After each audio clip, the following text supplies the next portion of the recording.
박지만 씨가 어제 2차 소환 비공개로 했습니다. 이번에는. 네, 그렇습니다.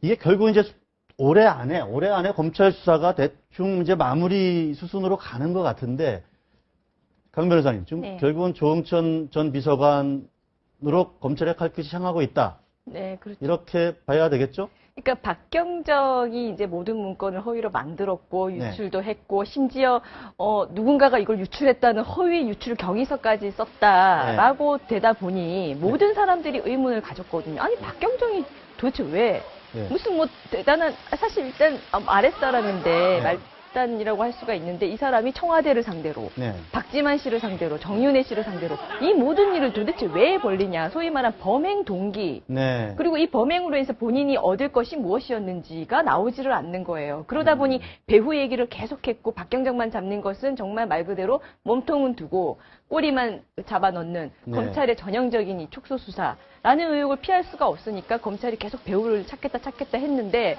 그 배우라는 게 이제 또 바로 윗선으로 올라간 조응천 비서관이 지금 되고 있는 모양새인 거죠.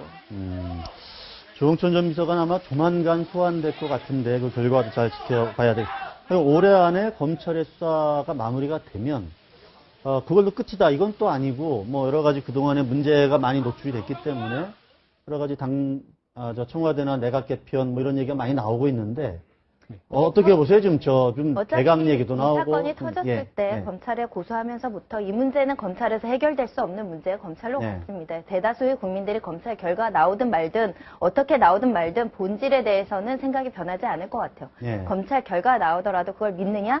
그러지 않을 가능성이 훨씬 많다는 거죠. 그래서 지금 조응천 비서관을 또다시 조사한다고 하더라도 새로운 어떤 진실이 밝혀질 거라는 기대를 하지 않습니다. 저는 오히려 조금 힘없는 조직, 사실 경찰이 힘없는 조직은 아닙니다. 굉장한 대단한 권력을 갖고 있는데 청와대나 검찰에 비해서 굉장히 조금 그 권력을 조금 약하게 갖고 있다. 요 정도기 때문에 저는 자주 말하는데 고래 싸움에 새우 등이 터지는데 그 새우가 이 사건에서는 경찰 조직이 돼버렸다. 이렇게 얘기를 할 수 있기 때문에 진실과 상관없이 피해자는 발생할 수 있을 것 같고 국민들의 의심은 해소되지 않을 것 같고 이것은 결국은 어떤 형사처벌로 끝나지 않을 거기 때문에 청와대가 결심을 하고 내각 개편이나 이런 거를 통해서 국민들에게 좀 진정성을 보여주는 그래야 이게 연말에 끝나지 그렇지 않으면 내년에도 찝찝함은 계속될 것 같습니다.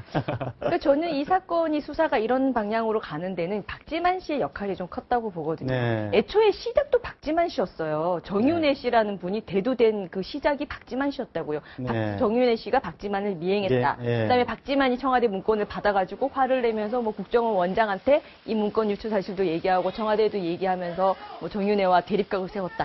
이 모든 것들이 마치 쫙 사실인 것처럼 쭉 진행되어 왔는데 수사 말미에 박지만 씨가 나가가지고는 사실대로 다 얘기하겠다라고 했는데 미행도 없었고 뭐 오토바이 기사도 없었고 자기는 문건도 뭐 직접 받지도 않았고 그냥 보기만 했고 모든 것이 이제서야 박지만 씨 차원에서 나온 게 하나도 없다가 돼버린 거예요. 그러니 사실상 유출했다라고 보여진 지 박경정 그 윗선인 조응천 이렇게 된 건데 저는 박지만 씨가 과연 진실을 얘기하고 있는 것인지도 의문인 것이 세계일보 기자도 그런 말을 했거든요. 박지만 씨 본인이 직접 그 미행설에 대해서는 얘기했다. 자기 들었다 이런 말도 하고 있고 그러니까 말이 맞지가 않으니 박지만 씨를 이번에 비공개로 박지만 씨로서는 뭐 어쨌든 저희가 뭐 피는 물보다 진했다 이런 말도 했었는데 누나인 대통령에 대한 어떤 부담 뭐 이런 것들이 좀 작용을 했을 것 같습니다. 자 끝으로 짧게 우리 정평론가께 여쭤보는데요. 이제 집 사도 되는 겁니까? 집을 팔 시기는 왔겠죠. 팔 시기는 왔습니까? 지금 부동산 3법 여야 합의가 됐기 때문에 이제 곧 처리가 될 것 같은데. 팔 시기는 온 것 같은데 사는 것은 좀 더 지켜봐야 될 것 같습니다.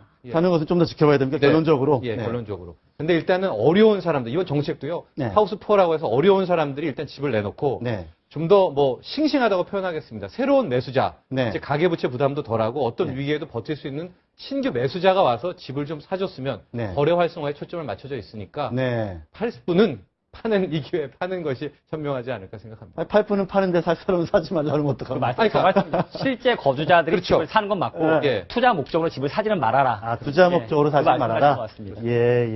잘 알겠습니다. 여기서 오늘 말씀은 정리하도록 하겠습니다. 잘 들었습니다. 감사합니다.